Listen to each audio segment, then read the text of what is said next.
Good afternoon, everyone. This is Anjali Banzai. I'm Embassy Science Fellow at the US Embassy in Cairo, and we are continuing with our summer seminar series, jointly sponsored by the US Embassy in Cairo and the Climate Change Information Center here in the Agricultural Research Center within the Ministry of Agriculture. So today is in fact our last of the 8-part seminar series. I hope you have been enjoying the talks along with the question and answers sessions. Dr. Ala Nasser has very competently made a video recording of all the talks, and they will be available for later viewing in case you missed any of the talks. So today we have two of my colleagues from the National Science Foundation joining us, Dr. Michal Ziv-El and Dr. David Corman. Both of them work in the Computer Information Sciences and Engineering Directorate here at NSF. Dr. Corman is Program Director for Cyber Physical Systems, Smart and Connected Communities, and the Civic Innovation Challenge Program at NSF. And his programmatic efforts include application domains such as, for example, autonomous systems, manufacturing, energy, civil and mechanical engineering, and agriculture. And so it's because of his efforts in agriculture that I thought we would be interested in hearing from him. Before joining NSF, Dr. Corman worked for McDonnell Douglas Boeing in a variety of positions. And so he's really got expertise from the private industry as well. He has a dual BS degree in system science and mathematics and applied mathematics and computer science from Washington University at St. Louis in the US. And then he had a dual master's degree in SSM and mechanical engineering from Washington University.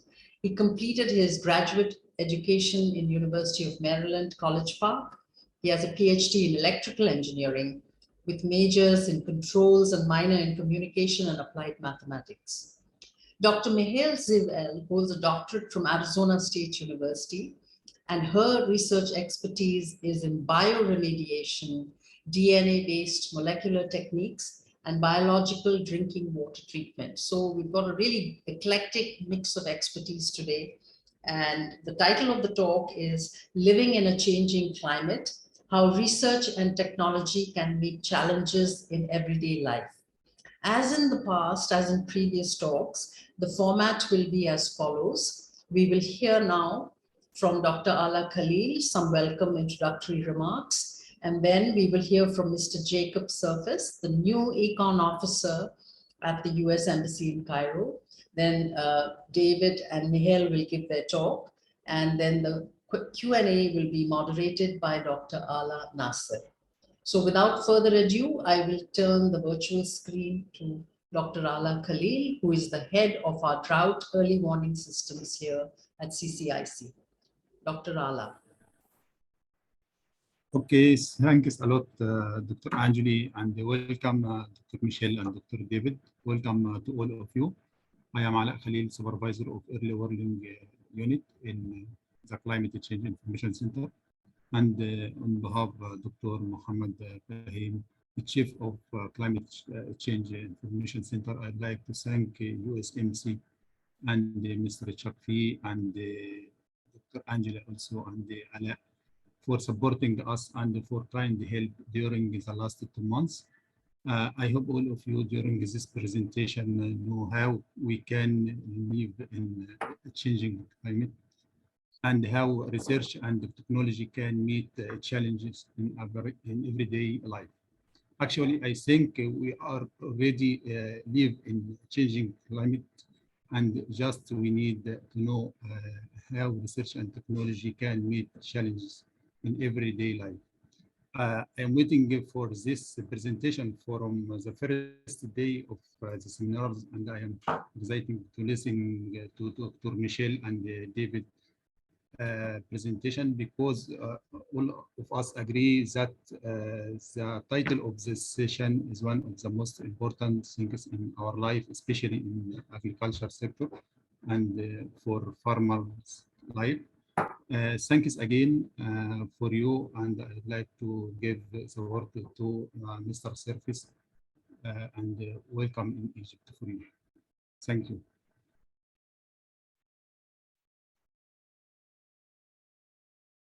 Thank you so much, Dr. Ala. Over to you, Jacob, if you can hear us. Okay, can you hear me? Yes, we can. شكرا جزيلا على الفرصة لهذا الاجتماع. ومساء الخير. اسمي كما ذكرت دكتورة أنجلي، اسمي يعقوب من السفارة الأمريكية، وأنا المسؤول الجديد عن البيئة، العلوم والتكنولوجيا والصحة في السفارة. أريد أن أقول لكم اليوم كما قال النبي عليه الصلاة والسلام اطلبوا العلم ولو في الصين.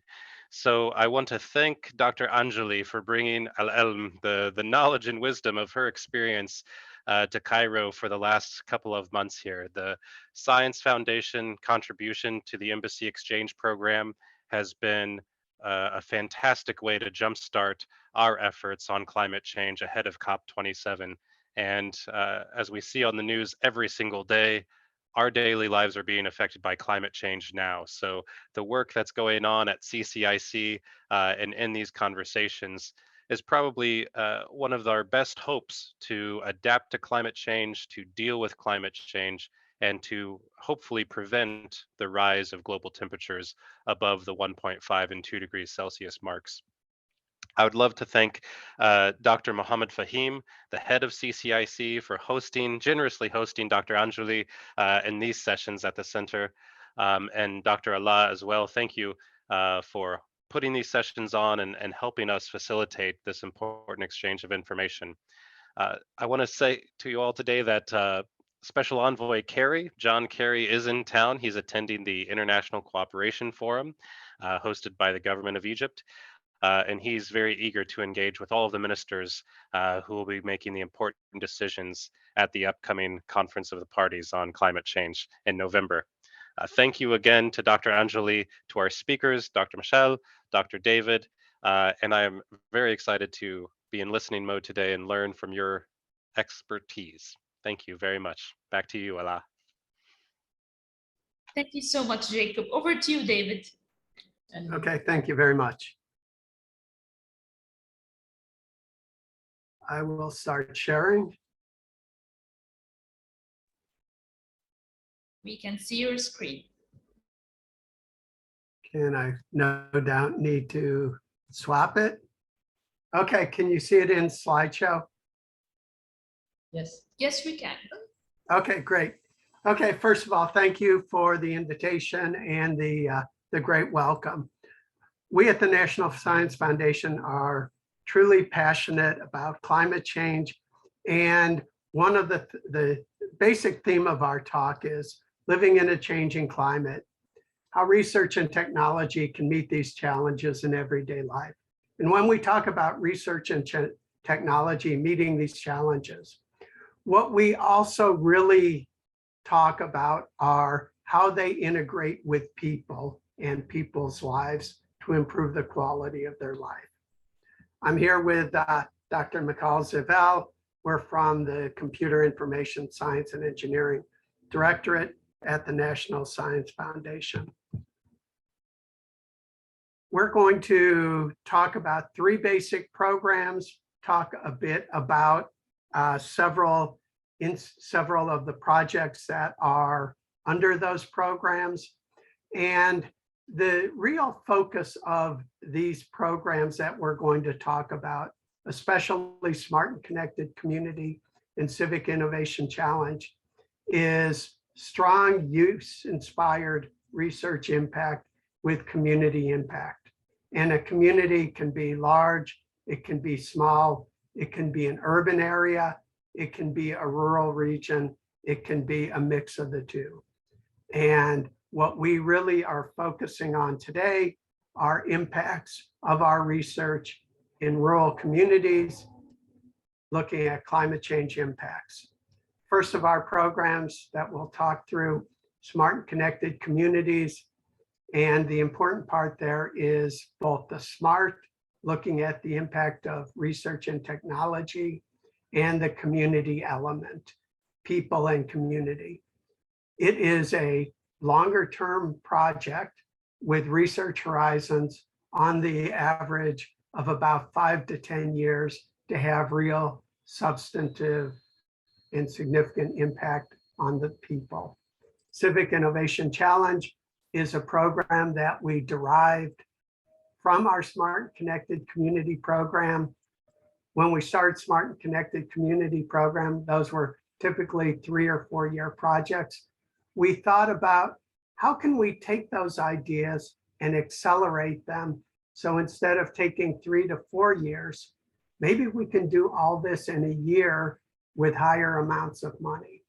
And this is a research and action competition looking at community identified priorities and looking to have an impact within 1 to 3 years of the research starting.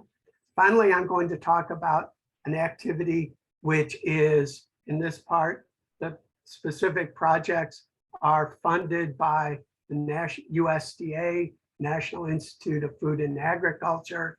It's part of NSF's Art AI Institute program, and these focus on long-term, high-reward AI research. And the projects that I'm going to talk about focus on AI in agriculture and how climate-smart activities are really driving that research. So smart and connected communities. One looks at the size of the program. We've made about 180 awards between 2017 and 2021. Spent around $120 million.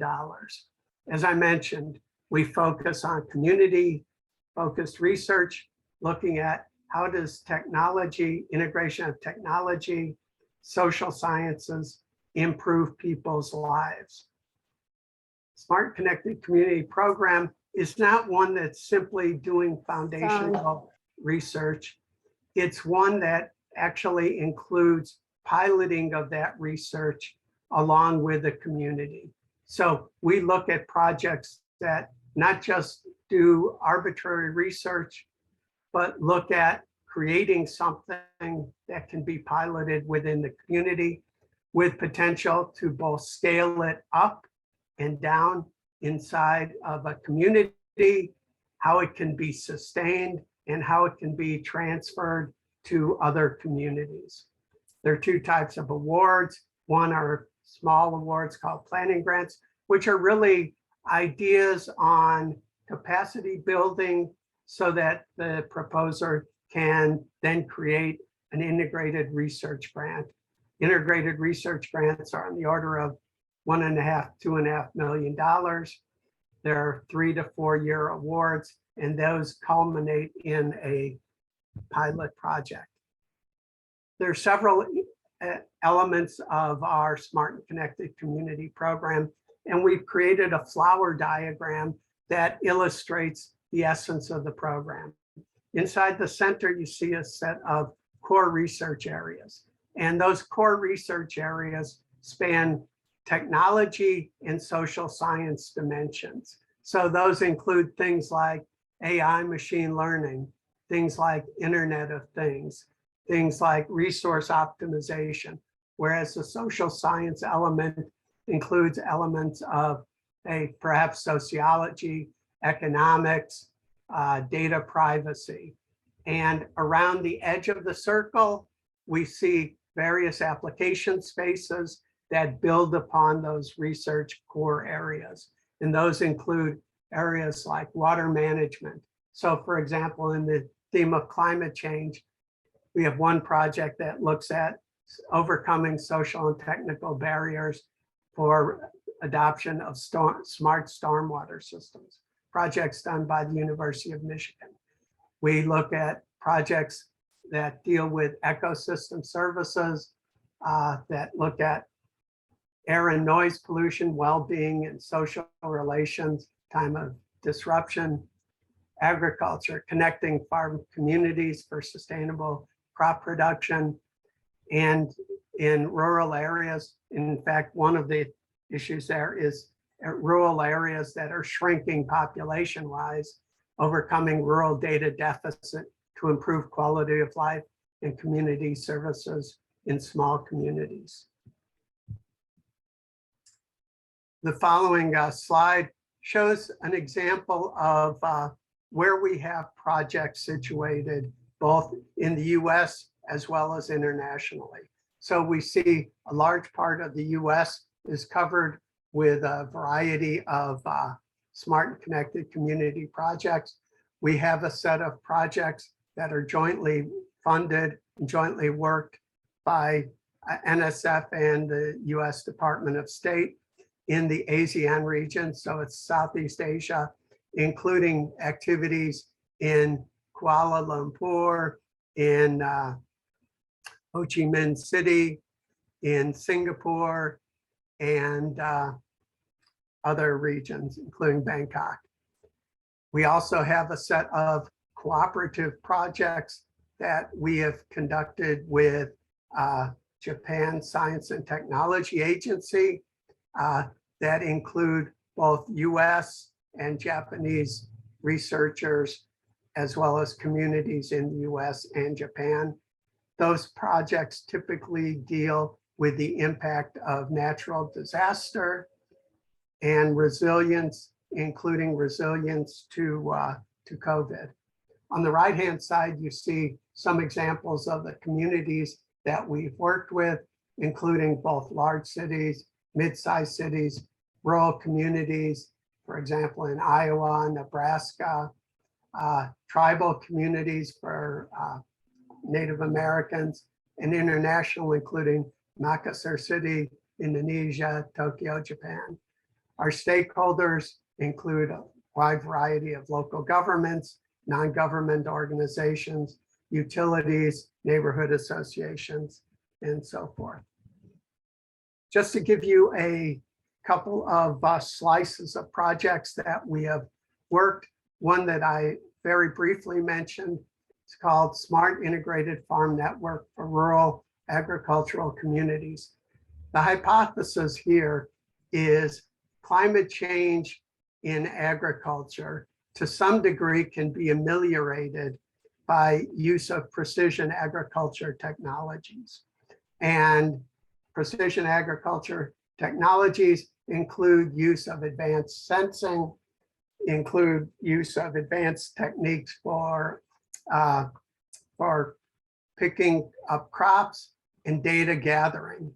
So what CIRAC looks to do is integrate at first at a small farm level use of these advanced technologies, which can then have the result of greater sensing capability, fusing of various sensing modalities, the ability to use that information to require less water, less irrigation, and less application of chemical technologies and fertilizers. One of the issues that CIRAC confronts is that typically when one looks at farms, and this is certainly typical in the US, farmers are frequently hesitant to share information about their individual farm with neighboring farmers.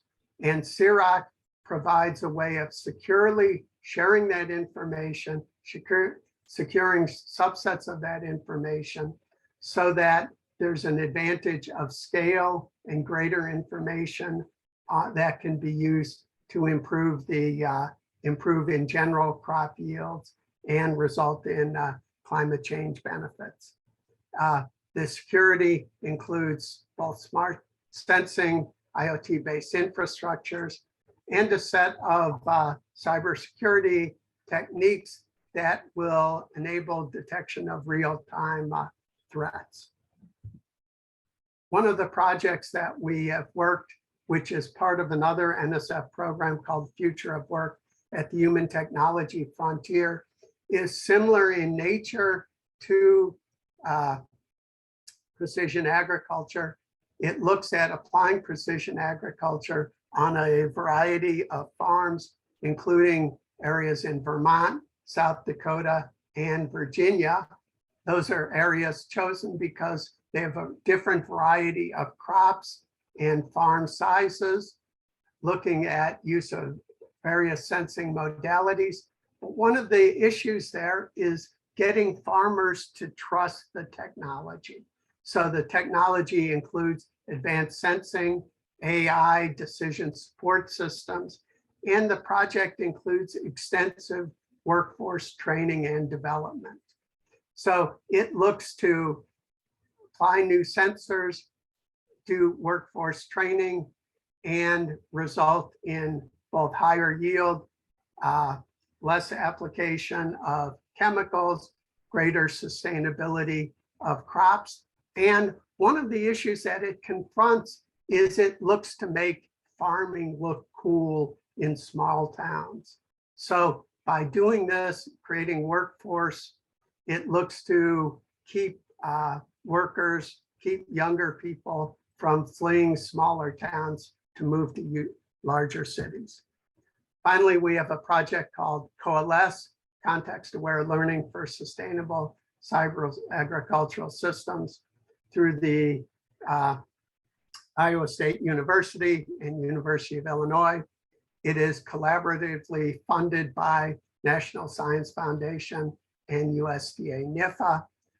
The thing that's really unique about this project is it looks to take precision agriculture, which is typically done on a field size, down to modeling of individual plants. So modeling the health and well-being of individual plants, using that to do irrigation and chemical application at the individual plant level, enabling a sustainable agricultural system, which has the result of sustainability in the face of climate change with declining water resources. Let me turn this over now to Michal, who will tell us about the Civic Innovation Challenge program. So hello, everyone. So I'm going to speak to you about the Civic Innovation Challenge, which we also call for short Civic. And as David mentioned, this program grew out of our Spartan Connected Communities program, and we developed it for a number of reasons. So one of them was really to think about how can we accelerate the transition to practice of emerging technologies. So it could be technologies that were coming from our Spartan Connected Communities program, could be from other programs across NSF, or from really other programs across, across the government or from other places.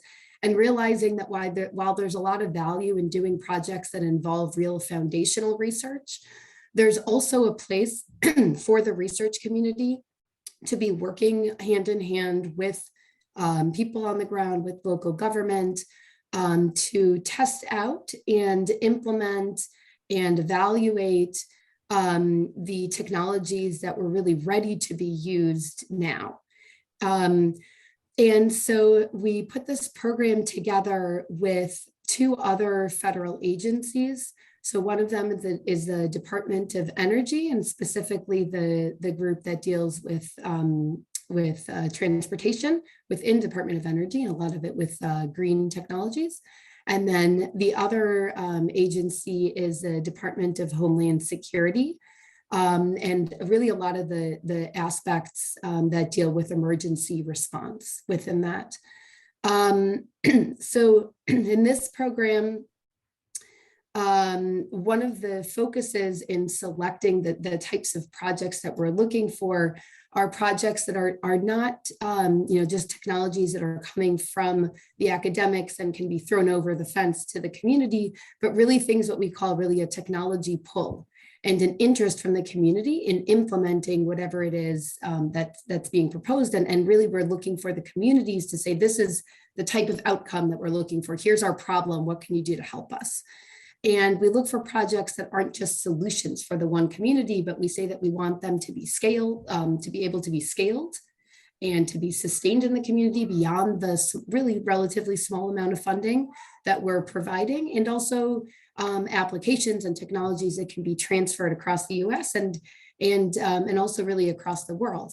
So we structure this program as a 2-stage competition, where the first stage is what we call planning grants, and they're really small, pretty small amount. It's just $50,000 for the teams to, they put forward their ideas, and then they have a 6-month period to do what we call capacity building, which is kind of refining their ideas, strengthening their partnerships. And then those teams apply for the next stage in the competition, which is really where the real funds are and the real work begins. And so we do a down selection. So in our first round of the program, we selected 52 teams from across the US to do the planning grants, and then they submitted their next proposal, and we down selected, we got a third of those teams, 17 teams. They had $1 million and 12 months. So it's a really fast timeline. And for US standards, typically local government might be thinking about applications that are, maybe 6 months, a year, something like that, or they're thinking of their plans 25 years out. So this is a little bit more in line with what local government is doing. The academics might be thinking more about applications that are 5 to 10 years down the line. So it's a little bit faster than what academics are used to, maybe a little bit slower than government, but this is sort of the model that we're testing out. And then another piece over here is that we have this program is around focused tracks, so that the teams that are selected can interact with each other over this very fast-paced period of a year and learn from each other. So we bring them together to have discussions with each other. The NSF program directors, we speak with the teams and try to help them sort of stay on track, see what other connections we might be able to make for them. And the teams from our first round, they actually started their full awards last October. So they're nearing a year of carrying out their projects. Okay, let me go to the next slide. So over here, as I had mentioned, we do this with different tracks. So in our first round of the program, the one track was on communities and mobility, and thinking about what can we do to help with the mismatch between where people live and where people's jobs are. And a large issue in the US is that a lot of people get around with cars, as you're probably aware. So what can be done to sort of help that gap? The other topic that's certainly of higher interest over here is on resilience to natural disasters, and trying to help equip communities to be more prepared for the increased number of natural disasters.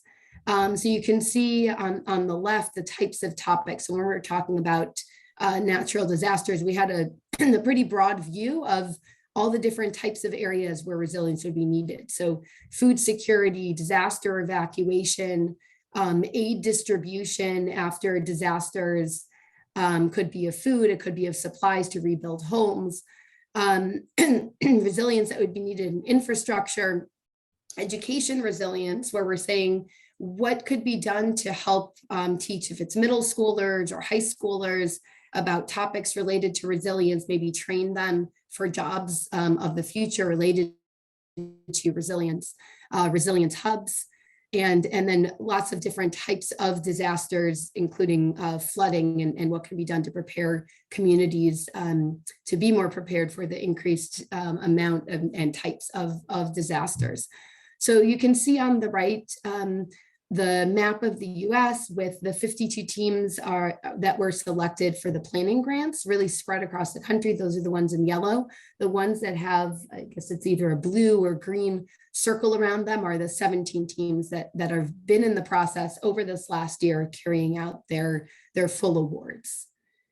And I want to just point out over here, there's 3 projects that I'll just tell you a little bit more about in a moment. One of them is in Michigan, and I don't think, maybe David, could you just point with your cursor to the Upper Peninsula of Michigan? You can just show that. I don't know if you're able to.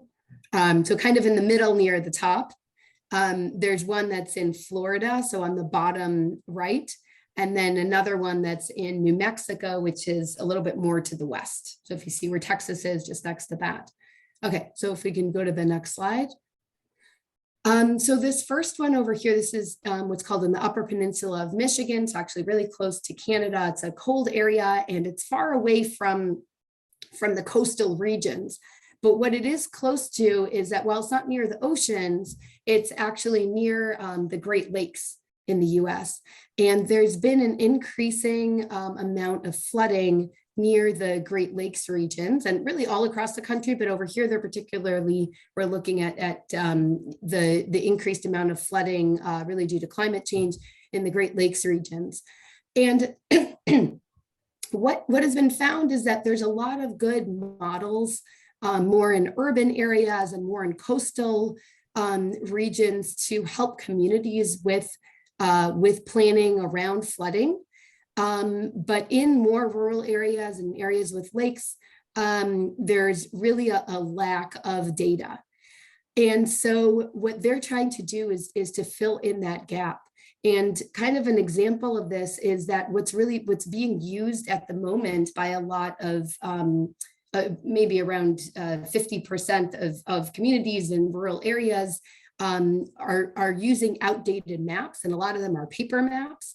And they're getting a lot of information related to their community planning from having conversations with the communities. So these are, of course, all good techniques, but as there's sort of an increased amount of flooding that's at a much larger scale and breadth than what was done before, these ways of collecting data more readily and digitizing the maps and making them readily available is really important. So what they're doing is they're creating what's called creating an open source platform for communities to be able to use.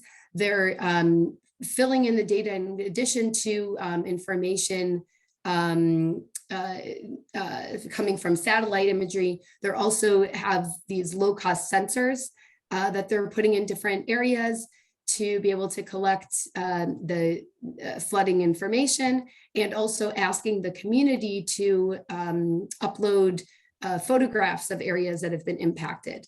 And with this, they have been able to really speed up the process of creating maps. And so what you can see over here at the top left, in the top left box over there, is an example of the flooding first on the left-hand side from the Department of Homeland Security, from their flood maps that take around 3 years to put together.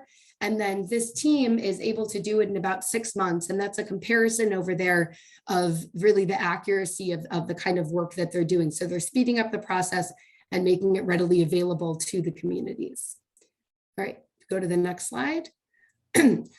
So this team here, this is in Florida. So in the bottom right part of the US, this is actually closer to the coasts. But what they're doing over here is this area sees a lot of hurricanes, and it's in a very rural area. And so what they put forward as their idea was to create what they call a resilience hub. And so what they wanted to do was, there's a lot of institutions or organizations that kind of during a disaster sort of come forward and provide resources for the community, but they wanted to do this in a more systematic way. And so in their case, what they put forward as sort of what they call their anchor institution, sort of that organization that's already playing that key role, it's the libraries. But it could be different types of anchor institutions in other rural areas. And what they're doing is they're figuring out who in reality is being served by these communities, what types of resources would be valuable for the library to have, what type of data would be valuable for really the people working at the library, the librarians, to have in disasters to help the community, what type of, what would they want to be able to distribute, what type of training and resilience would they like to help teach the community in advance. And so they are putting this together, speaking with community members, using data to see who's going there, what's needed, and putting together essentially a playbook for libraries in this region to be able to create resilience hubs, and then really for other organizations across the US to be able to figure out what should be that resilience hub location, that anchor institution to do something similar, and how would they go about doing it? All right, next slide. Okay, so this project is in New Mexico, again, in a very remote area, maybe even the most remote out of, definitely the most remote out of the three that I've mentioned today. And they're working in Native American tribal regions with the Pueblo communities. And this area, really all across the US, there's a lot of issues, really all across the world. There's a lot of issues with wildfires. And as I'm sure you are all aware, one of the problems with the wildfires is the flooding that can happen post wildfires. And so over here, again, there's a lot of satellite imagery that's used to figure out where after the wildfires, what are the areas that could be impacted by flooding. But because, again, this is a really remote area, there's really a need to fill in the gaps of fill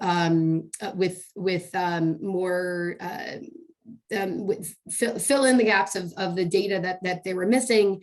And so what they've developed in this project is a low-cost wireless sensor network that the community itself can actually build, that they can put into different areas, collect data, and that can be used to create better maps, both of the wildfires and of the flooding that can happen afterwards.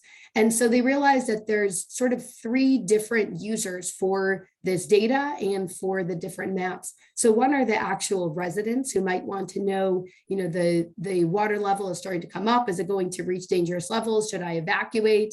And so that's one of their end users.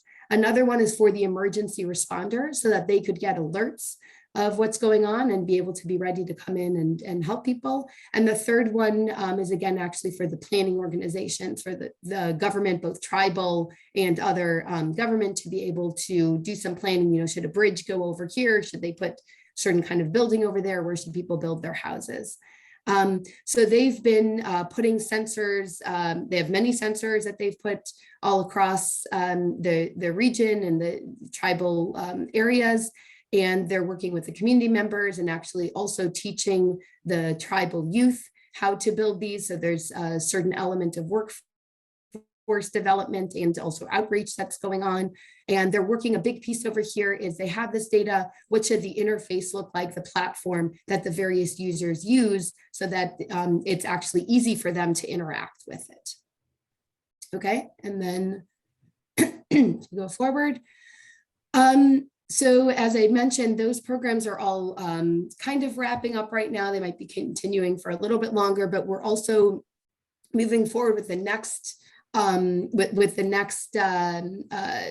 set of awards in our program. And for this next set, we had another 2 tracks, but I'll just tell you briefly about one of the tracks. So this resilience one was clearly a very important area, and we decided to actually expand it to call it Living in a Changing Climate. And instead of only focusing on resilience, we expanded it to also adaptation and mitigation. What kinds of digital infrastructure and services are needed, and thinking about ecosystem services. And so we've are in the process right now of our planning grants, of making our planning grants. They're really across a wide range of areas, as I mentioned before, including some that I mentioned previously, but even more in the food security area and public education, and adapting to extreme heat events. So these teams are going to be doing their planning grants for a number of months, and then they'll be starting that down selection will happen again for the full awards, which will be in about a year from now. All right, I will hand it back over to David. Okay, thank you. Thank you very much. So we're going to wrap this up with just a little information about AI, Artificial Intelligence Research Institutes. So NSF has put together something called National AI Research Institute Program, looking at long-term investments in AI research in areas that have significant potential for larger profits, larger payoffs, larger impacts. Looking at advancements that benefit economics, science and engineering fields, help to build the AI workforce, and are multidisciplinary in nature. The awards include collaborations between NSF and multiple other federal agencies. And the awards are 4 or 5 years between $16 and $20 million. So they're very significant size awards. The most relevant to this discussion today are the AI institutes, which are funded and executed by USDA, National Institute of Food and Agriculture, in partnership with National Science Foundation. And those institutes include roughly $100 million in total funds. There are 4 institutes: AI Institute for Food Systems, Ag Aid, AI Farms Institute, and AI IRA. Each of those have complementary missions, including elements such as meeting growing demands in food supply, using AI and bioinformatics across the whole spectrum of activities, from both the growing of crops through consumption and reduction of food waste. Ag Aid, partnerships between for technology innovation and tech transfer. AI Farms looks at how do you use artificial intelligence for environmental ag resilience, autonomous farming, efficient livestock and soil health operations, and predictive digital twin models down to the plant level to increase resiliency of our nation's agricultural systems. These are large awards, as I mentioned, and each of them includes a variety of academic institutions, and in some cases, private companies such as IBM. In general, what we've talked about is how we at National Science Foundation really look to accelerate development of new concepts and technologies.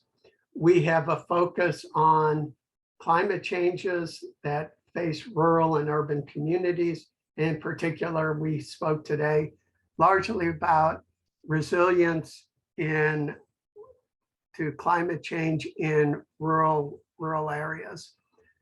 The types of programs that we spoke about really look to engage communities and researchers.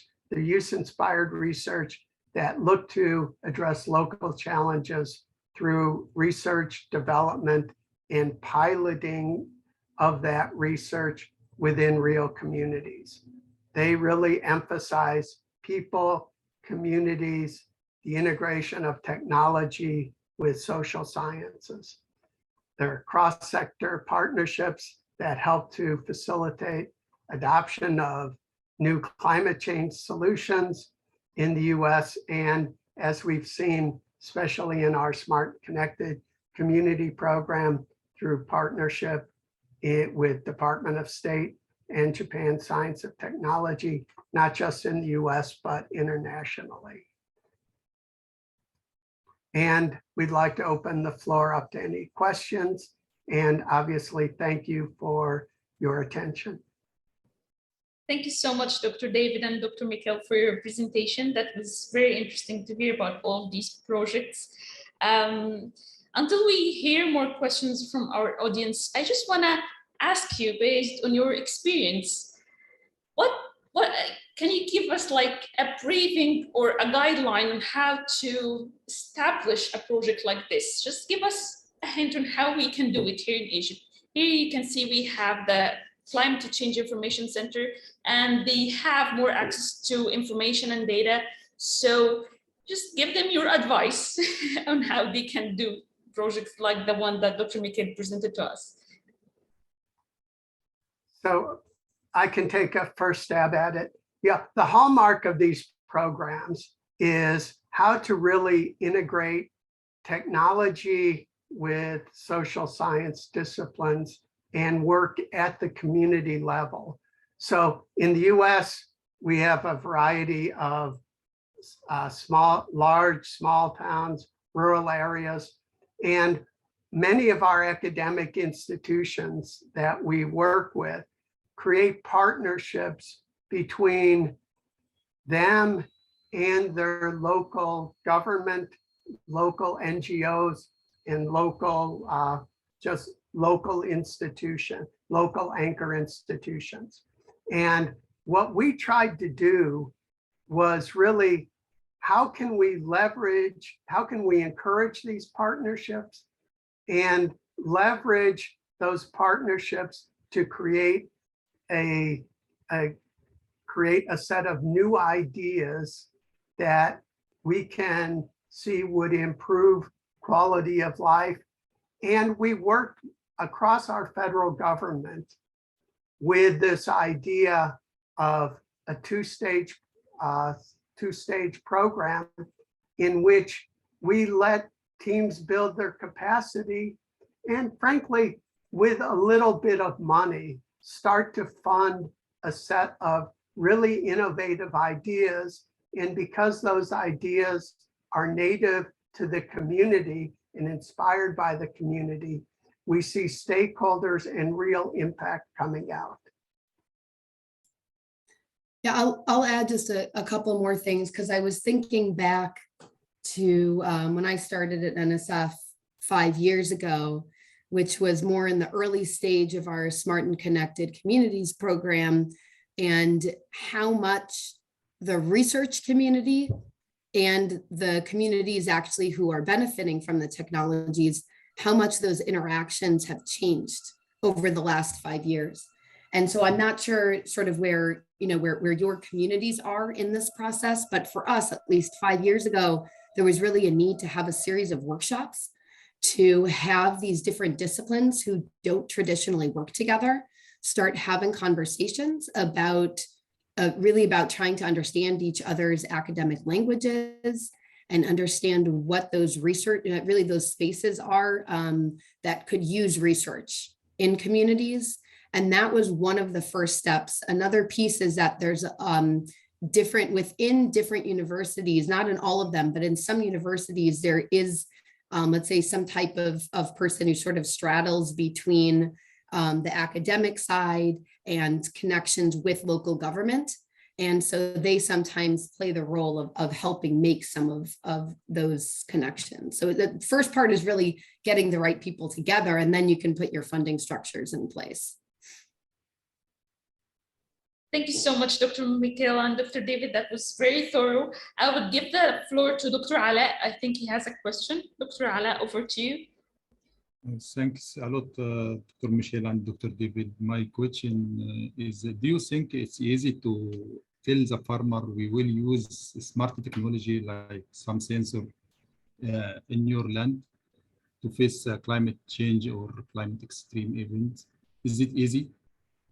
Or are you facing some problems? Yeah,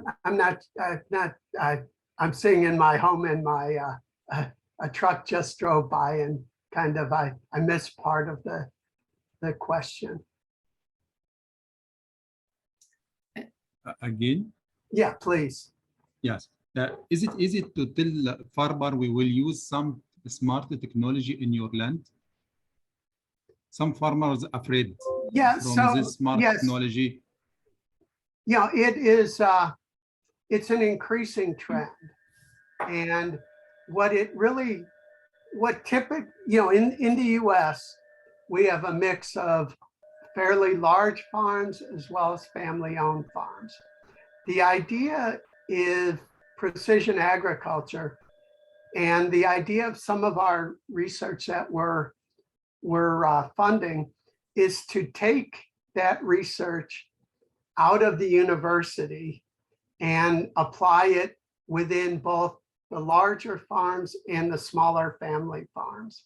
And the number of projects that we have are really looking at how do we take these technologies and scale them up and down. one of the challenges is farmers frequently do not trust technology. They trust their instincts.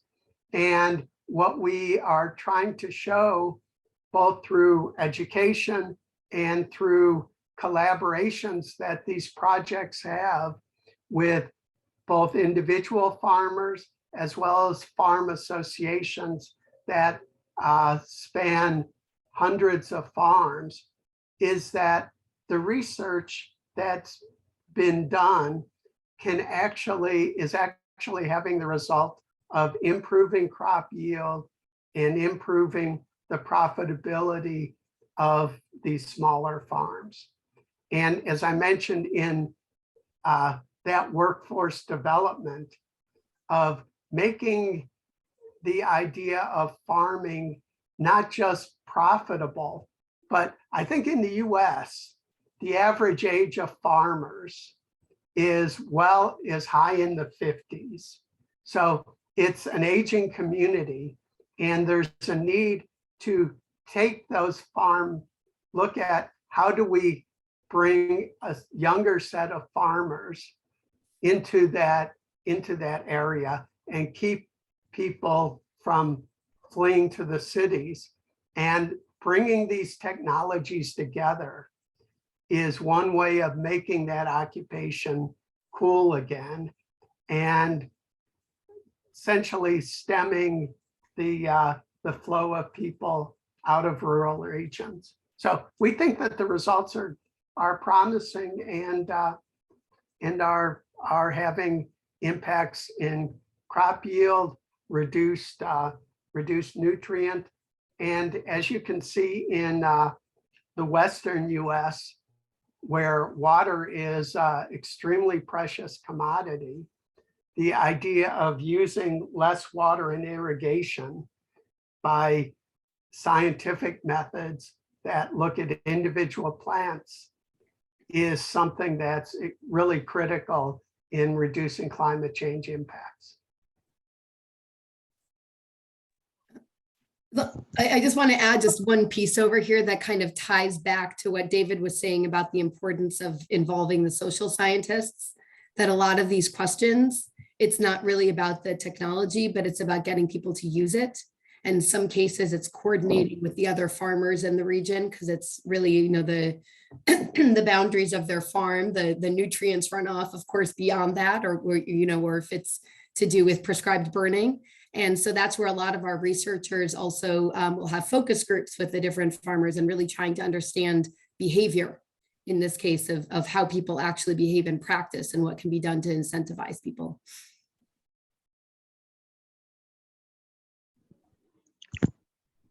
Thank you so much, Michal and David, again. We actually have a question in the chat box regarding the preparation or steps that we can follow for researchers to be able to engage effectively with the community. Do you have any to add to that, or how can we do that for our researchers? Right. So how do you have people engage with the community? So there's lots of different strategies people use. So again, a lot of the researchers will start this out really with doing workshops.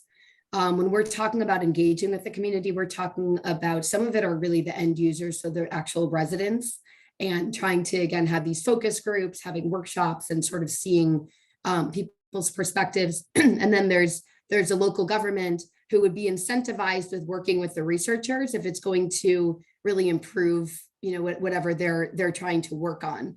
One piece, it takes time. It takes a lot of time, and it takes a commitment, and it takes really an alignment of interests and really seeing what those shared interests are. The other piece that we've really noticed is we have this kind of a motto, I guess, that we don't want people to be working for free. And so we really encourage our researchers to make sure that they are paying for the time and energy and expertise of the community members. So if it's the residents, they might get vouchers. If it's local governments, they might actually be brought on partial time to work on the project. And that really helps in terms of allocating their time and in terms of of making sure they have a real interest in the project.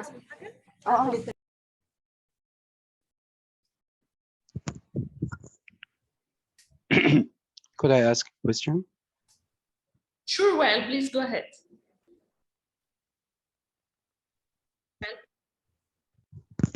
Okay, I would like to asking about the effectiveness of the sensor to facing such kind of extreme weather event. In my opinion, I don't think that's effective. What about you?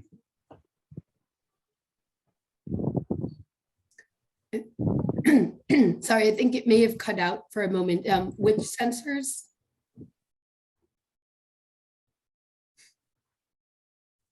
I think he may be talking about some of the wireless sensors for supporting, for example, the New Mexico activity. Could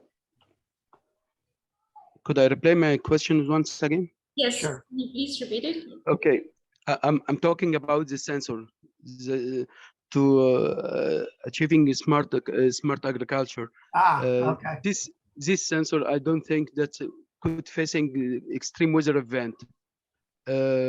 Also, you are talking about flooding only, but there are many extreme weather events internationally, and you say that's a project internationally. How could sensors supporting extreme weather event? Right. So there are a variety of sensors that our projects employ that include things like how do you sense the soil moisture? How do you sense the nitrogen content in nutrient content within the individual field or at a very small level? We also include a variety of airborne sensors that are airborne multispectral sensors that can look at the field and sense temperatures, sense plant health. And we also include a set of ground-based sensors that might be part of a robotic system that would look at the canopy and look at the leaf health, health of the plant through various optical and other means, and utilize machine learning and other techniques to determine plant health. Now, obviously, not all of these are going to work in every circumstance, but what we think is that if one looks at the integration of a variety of sensor sources and looking at fusing that information together, one gets a significantly better picture of the health of both the plants and the health and composition of the field at a more precise level. So it won't work in all circumstances, but the evidence that our projects have shown, as well as many projects that USDA have shown, is that it can lead to better reduced irrigation, reduced use of chemical nutrients, and higher crop yields. And we'd agree that, that's a lot depends, perhaps at the individual field, it will depend on perhaps the specific composition of the soil, which may be different in both inside the US, in southern farms, as well as farms on the Great Plains in North and South Dakota, or in the rockier soil on the East Coast, or the richer soil richer but drier soil in California. Thank you so much, Dr. David.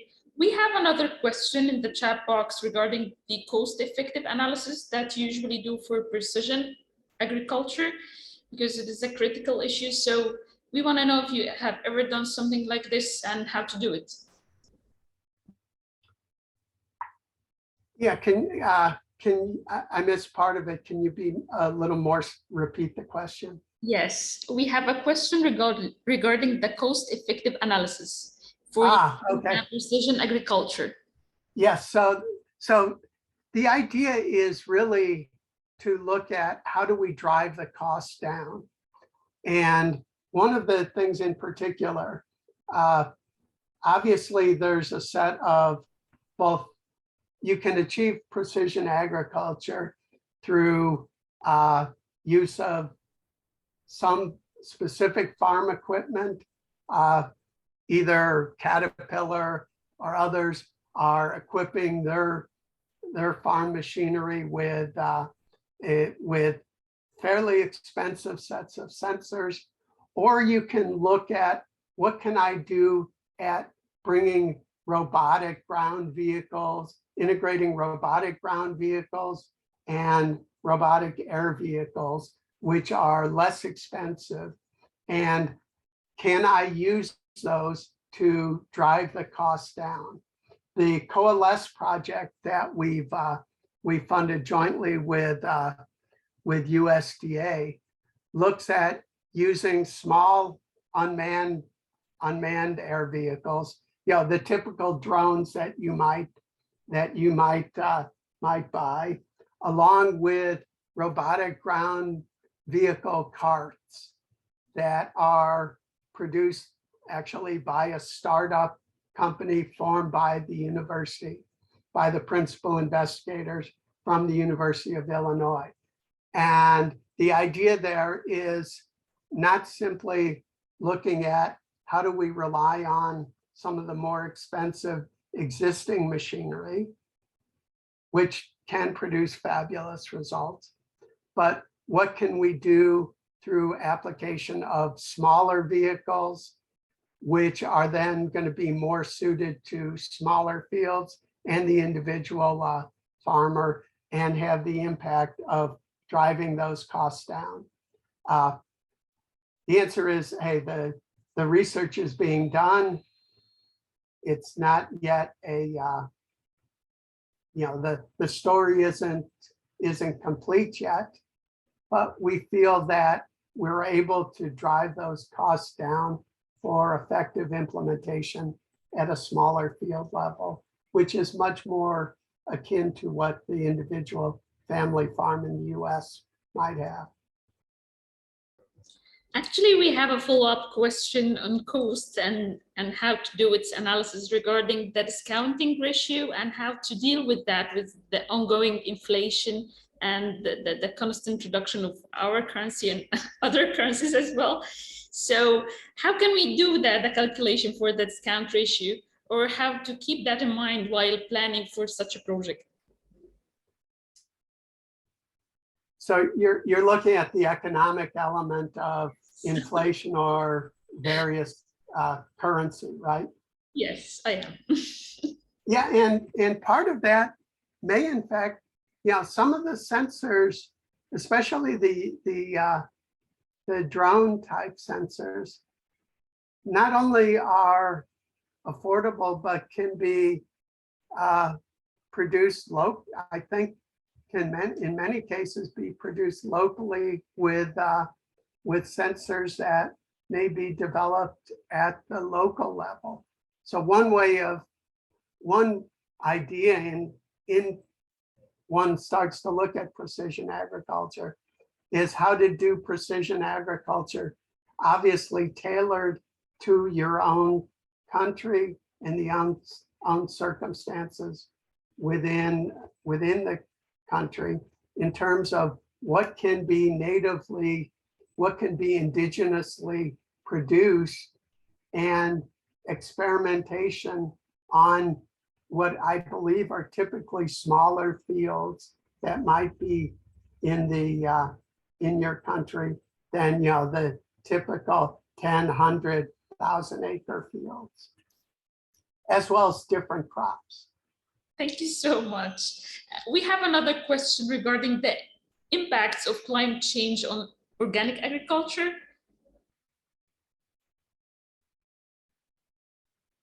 So in there, the part of the impact is really, the organic use obviously is going to really look at almost no application of chemicals or other nutrients. And there's, in a sense, there is a real challenge, because to create, my expertise is not agriculture, but thinking through this, if the major challenge is providing moisture in the water for the plants, with climate change comes perhaps larger shortages of water.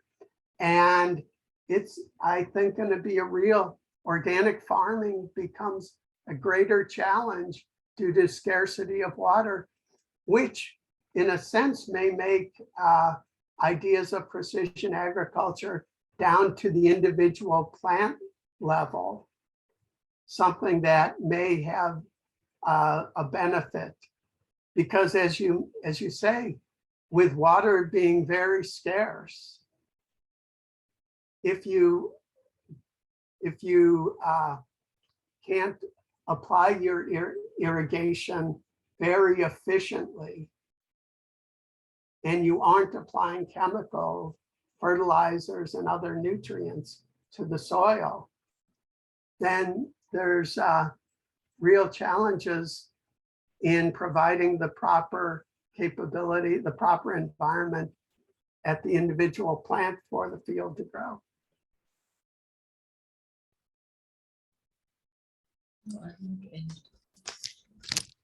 Thank you, David and Michal. I had questions. Your talk generated some questions from my end, but I thought I would defer them till I return back and give all our Egyptian colleagues this end an opportunity to ask questions.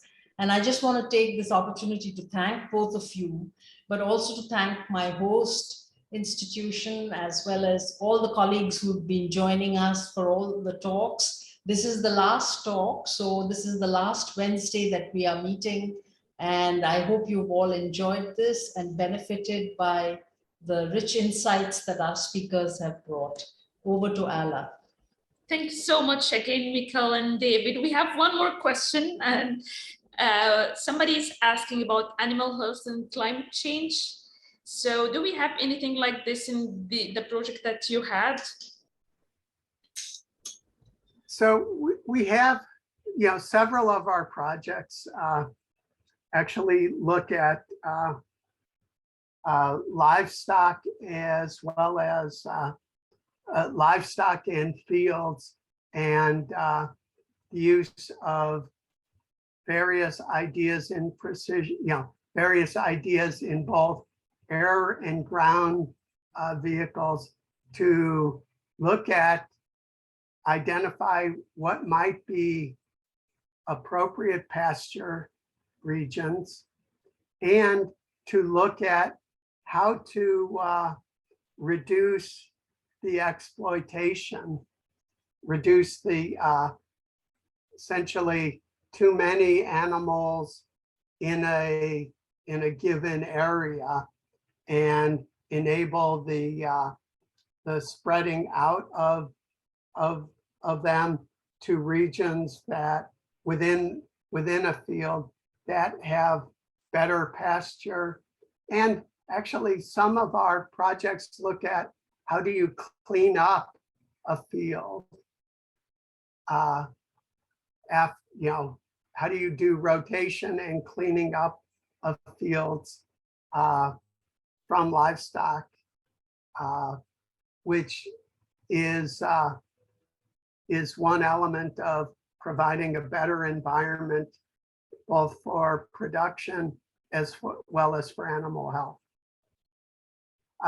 One of the other elements that we do, which is not necessarily focused on precision agriculture, but looks at spread of disease among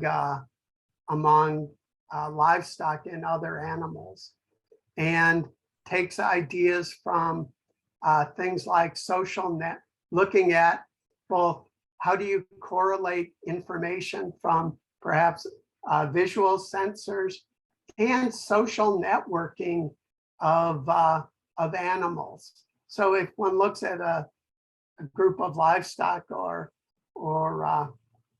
other animals, there's essentially some kind of social network that builds up among them.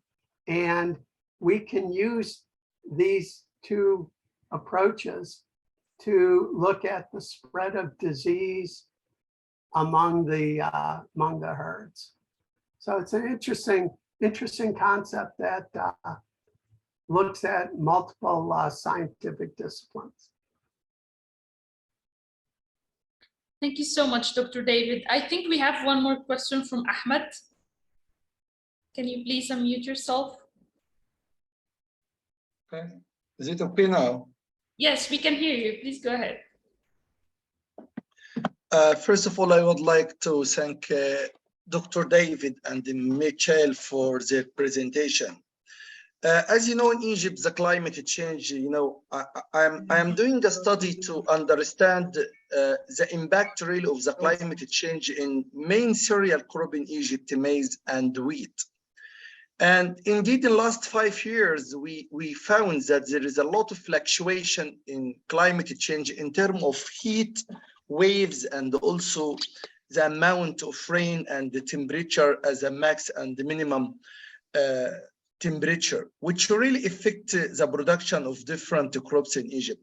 I'm just looking if we could have a really a good collaboration in which we can, get your expert in terms of climate change and modeling work, and how we can get benefit in our institute from your experience, which may help us to really save our crop with this severe change. And we can see what happened in Europe this year, and if the situation is going to continue in coming years in Europe as we see this year, I think the world will be in dilemma, in which you will be having a lot of shortage in many different crops.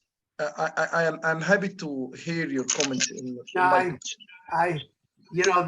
The point you raised, certainly, some of the main crops in Egypt, wheat, as you mentioned, is also one of the main crops when one looks at the Dakotas, North and South Dakota, where we have one of our larger projects. And as you've had obviously experiences in climate change there, we in the US have had very similar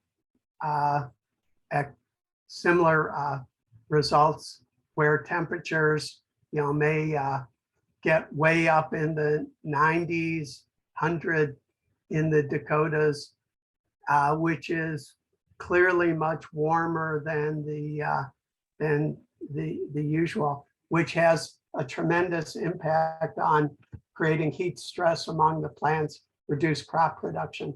I think it would be a great idea to look at how do we build a collaboration, perhaps between, on a project basis, or between the various programs that we have that really look at integrating agriculture as part of one of the core elements of either our cyber physical system program or smart and connected community program, where we have a great partnership with US Department of Agriculture. So I'd love to hear more about your ideas and how we may be able to form a collaboration. Okay, Dr. David, I have just dropped my 2 email in the chat box, and I'm very happy you just dropped me and just one mail. I will reply to you, then we can have maybe a Zoom meeting and we can have a better discussion in more details, because you know, most of the participants now may be having another engagement or another meeting. I didn't like to take much time. Okay, yeah, I'm actually sending you an email now. Yeah, you got my email now. The both Yep. email up there, the chat box. Okay. Yep. Thank you very much. That we were able to achieve such great connections during our call today. That was great. Thank you, Dr. Ala. Thank you. Thank you so much, Dr. Ahmed. I don't want to take much of your time. This has been like our great last finale. I'm really happy to be part of this series, and I would love to thank Dr. Anjali for all of her efforts to make this happen. She has been here with us for like 7 weeks now, and we think that we know her forever, and we don't want her to get back to you at NSF. We want to keep her here in Egypt. So please leave her to us if you can. Thank you so much, Dr. David, and thank you so much, Dr. Michal, for your time today. I hope everybody enjoyed this session as much as I did. And I'm looking forward to see a real collaboration getting out of all of these series. Thank you so much, and I will wish you all a good day. Do you want to say anything else?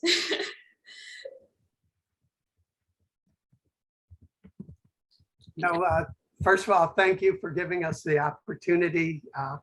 We enjoyed this, and we look forward to future collaborations and really gaining from your experiences in this area and how those may help us with our research and integration of ideas into practice.